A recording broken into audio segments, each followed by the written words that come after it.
Hello. അതുണ്ടടാ.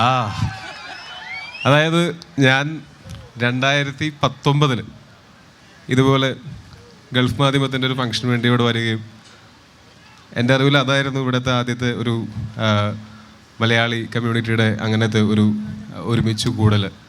അന്ന് വലിയ ഒരു ക്രൗഡ് വളരെ സ്നേഹത്തോടെ ഇതേ എനർജിയോടെ എന്നെ സ്വീകരിച്ചിരുന്നു. ആ കോൺഫിഡൻസിൽ തന്നെയാണ് ഞാൻ ഇത്തവണ റിയാദിലേക്ക് വന്നത്. അപ്പോൾ എന്നെ നിരാശപ്പെടുത്തിയില്ല, അത്ഭുതപ്പെടുത്തി. വളരെ ഷോർട്ട് നോട്ടീസിലാണെങ്കിലും ഇത്രയധികം പേര് ഞങ്ങളെ കാണാനും ഞങ്ങളുടെ സിനിമയുടെ ഈ പ്രൊമോഷൻ്റെ ഇവൻറ്റിൻ്റെ ഭാഗമാവാനും വന്നതിൽ ആദ്യം എല്ലാവരോടും എൻ്റെ ഹൃദയം നിറഞ്ഞ നന്ദിയെ അറിയിക്കുന്നു. ഒരുപാട് സന്തോഷം. എല്ലാവർക്കും ചക്രമ. Thank you. പിന്നെ ഈ സിനിമ ഞങ്ങൾ കുറേ കാലമായിട്ട് പ്ലാൻ ചെയ്യുന്ന, ഞങ്ങൾ ഒരു 2017 ഞാനിത് ചെയ്യണം എന്ന് തീരുമാനിച്ച ഒരു സിനിമയാണ്.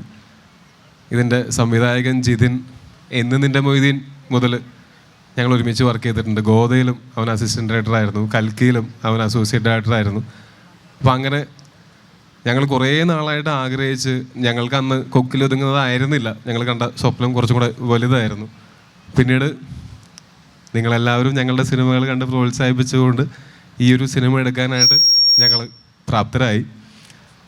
അങ്ങനെ 2022 ഞങ്ങൾ ഈ സിനിമയുടെ ഷൂട്ട് തുടങ്ങി. എന്നിട്ടിപ്പോൾ 2024 അത് ഇറക്കാൻ പോകുന്നത്. ഈ സിനിമയുടെ ഏതാനും കുറച്ച് പോസ്റ്ററുകളും ഇപ്പം നിങ്ങൾ നേരത്തെ കണ്ട ആ ഒരു ടീസറും ഒരു പ്രീ വിഷ്വലൈസേഷൻ വീഡിയോയും മാത്രമേ ഇത്രയും കാലത്തിനിടയ്ക്ക് പുറത്തു വന്നിട്ടുള്ളൂ. ആ ടീസർ വന്നത് ഒരു കൊല്ലത്തിന് മുമ്പുമാണ്.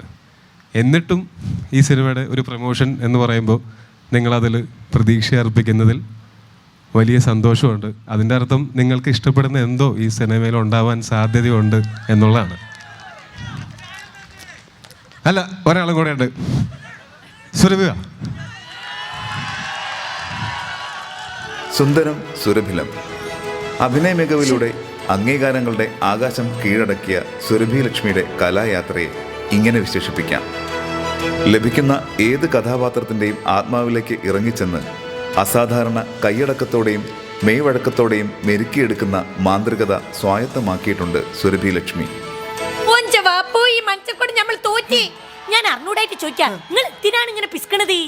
MIT മൂസയിലെ പാത്തുവായി ചിരിപ്പിക്കാനും മിന്നാമിനിങ്ങിലെ അമ്മയായി പ്രേക്ഷകരിൽ നോവ് പടർത്താനും കുമാരിയിലെ മുത്തമ്മയായി സംഭ്രമം ജനിപ്പിക്കാനുമൊക്കെ സുരഭിക്ക് കഴിയുന്നത് ഈ അഭിനയ തികവിൻ്റെ പിൻബലത്തോടെയാണ്.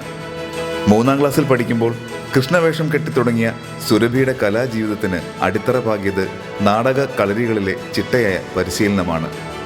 2 തവണ മികച്ച നടിക്കുള്ള കേരള സംഗീത നാടക അക്കാദമി പുരസ്കാരങ്ങളടക്കം നേടി അംഗീകാരങ്ങളുടെ വഴിയെ യാത്രയാരംഭിച്ച സുരഭി രാജ്യത്തെ മികച്ച അഭിനേത്രി എന്ന പദവിയും സ്വന്തമാക്കി. ജ്വാലാമുഖിയിലെ ഏഞ്ചലും പത്മയിലെ മുഖ്യ കഥാപാത്രമായ പത്മയുമൊക്കെ പോലെ സുരഭിയുടെ അഭിനയ മികവിൻ്റെ മറ്റൊരു തലം അടയാളപ്പെടുത്തുന്നതാണ് അജയൻ്റെ 2ാം മോഷണത്തിലെ മാണിക്യം. മലയാളത്തിൻ്റെ സുഹൃതമായ MDയുടെ രചനയിൽ പിറന്ന ഓളവും തീരവുമിലെ ബീവാത്തുവായും സ്വർഗം തുറക്കുന്ന സമയത്തിലെ സീതാലക്ഷ്മിയുമായൊക്കെ പകർന്നാടി സ്വപ്നതുല്യമായ നേട്ടങ്ങളിലൂടെ ജൈത്രയാത്ര തുടരുകയാണ് സുരഭി ലക്ഷ്മി. ഏറെ സന്തോഷത്തോടെ നിറഞ്ഞ കയ്യടികളോടെ വരവേൽക്കാം സുരഭി ലക്ഷ്മിയെ. The one and only Surabhi Lakshmi onto the stage with a huge round of applause. എൻ്റെ സീനിയറാണ്. ഒരുപാട് അവാർഡുകൾ മേടിച്ചിട്ടുള്ള ആളാണ്. നാഷണൽ അവാർഡ് മേടിച്ചിട്ടുള്ളതാണ്. നമ്മൾ ആദ്യം കാണുന്നത് ABCD സെറ്റിലാണെന്ന് തോന്നുന്നു. ABCD സെറ്റിൽ പാവം ഒരു പുതുമുഖമായിരുന്ന എന്നെ റാഗ് ചെയ്തിട്ടുള്ള ആളാണ്. അതിനുശേഷം ഞങ്ങൾ മൊയ്തീനിൽ ഒരുമിച്ച് വർക്ക് ചെയ്തു. പിന്നെ ഏതൊക്കെയാ, തീവണ്ടിയിൽ ഒരുമിച്ച് വർക്ക് ചെയ്തു. ഈ സിനിമയിൽ വരുന്ന സമയത്ത് ഞാനത് സുരഭിയുടെ അടുത്ത് ഞാൻ ഈ സിനിമയുടെ ഒരു പ്രിവ്യൂ, ഇതിൻ്റെ പൂർണ്ണമായതല്ല പക്ഷേ ഏകദേശം പൂർണ്ണമായ ഒരു കോപ്പി കണ്ടു കഴിഞ്ഞിട്ട് ഞാൻ സുരഭിക്ക് മെസ്സേജ് അയച്ച് പറഞ്ഞത്, ഇതിൽ ഈ ക്യാരക്ടർ ചെയ്യാനായിട്ട് സുരഭി അല്ലാതെ വേറെ ആരെയും നമുക്ക് ചിന്തിക്കാൻ പോലും പറ്റില്ല. നിങ്ങൾക്കും സിനിമ കാണുമ്പോൾ അത് മനസ്സിലാവും. അപ്പോൾ വെൽക്കം.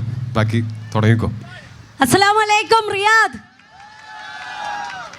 എനിക്കറിയാം MIT മൂസ മുതൽ എന്നെ നിങ്ങളുടെ പാത്തുമായിട്ടും ഏറെ സ്നേഹിക്കുകയും ഇവിടെ ഒരു 4-5 പ്രാവശ്യം പല പ്രോഗ്രാമുകൾക്കായിട്ടൊക്കെ എനിക്കിവിടെ വരാൻ സാധിച്ചിട്ടുണ്ട്. ഇപ്പോൾ എൻ്റെ ജീവിതത്തിൽ വേറൊരു ഘട്ടത്തിലേക്ക് പോകുന്ന എൻ്റെ മാത്രമല്ല ടൊവിയുടെയും ഞങ്ങളുടെ ARM ടീമിലെ എല്ലാവർക്കും ഒരു അടുത്ത ഘട്ടം എന്ന് പറയുന്ന രീതിയിലേക്ക് പോകും. അജയൻ്റെ 2ാം മോഷണം എന്ന സിനിമയുടെ പ്രീ റിലീസിൻ്റെ ഇവൻറ്റ്സ് ഭാഗമായിട്ടാണ് ഞങ്ങൾ മീ ഫ്രണ്ടിൻ്റെ കൂടെ ഇപ്പോൾ റിയാദിൽ നിങ്ങളോടൊപ്പം നിൽക്കുന്നത്. വളരെയേറെ സന്തോഷവും അഭിമാനവും ഉണ്ട്.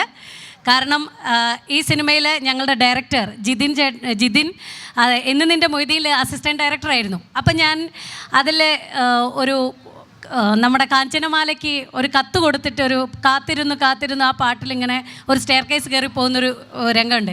അതിൽ ആളുകളെയൊക്കെ മാറ്റാൻ വേണ്ടിയിട്ട് ഇങ്ങനെ നിന്നതായിരുന്നു ജിതിൻ. അപ്പം ഞാൻ അവനെ കണ്ടപ്പോൾ തോന്നി അവനൊരു പടമൊക്കെ എടുക്കാൻ സാധ്യതയുള്ള ഒരാളാണെന്ന്. അപ്പം ഞാൻ ചാൻസ് ചോദിക്കുന്നതിൻ്റെ ഭാഗമായിട്ട് ചോദിച്ചു, എടാ നീയൊക്കെ പടം എടുക്കുമ്പോൾ എന്നെ വിളിക്കുമെന്ന്. തീർച്ചയായിട്ടും വിളിക്കുമെന്ന് പറഞ്ഞു. അത് എന്ന് നിൻ്റെ മൊയ്തിയിൽ പറയുന്നൊരു ഡയലോഗുണ്ട്, വാക്കാണ് ഏറ്റവും വലിയ സത്യം എന്നുള്ളത്. അത് അദ്ദേഹം പാലിച്ചു. അത് വെറുതെ പാലിച്ചതൊന്നുമല്ല, ടൊവിനോ തോമസ് എന്ന അദ്ദേഹത്തിൻ്റെ ഒരു നായികയായിട്ട് തന്നെയാണ് എന്നെ വിളിച്ചിട്ടുള്ളത്. Thank you. ഞങ്ങൾ തമാശയ്ക്ക് പറയും, ടൊവിനോയ്ക്ക് ഇപ്പോൾ എന്താണ് നമ്മൾ തൃഷ തുടങ്ങിയ ഒരുപാട് സുന്ദരികളായിട്ടുള്ള നായികമാരാണ് ഉള്ളത്. അപ്പം ഞാൻ ചോദിച്ചു, അല്ല ടൊവിനോ സമ്മതിച്ചോ?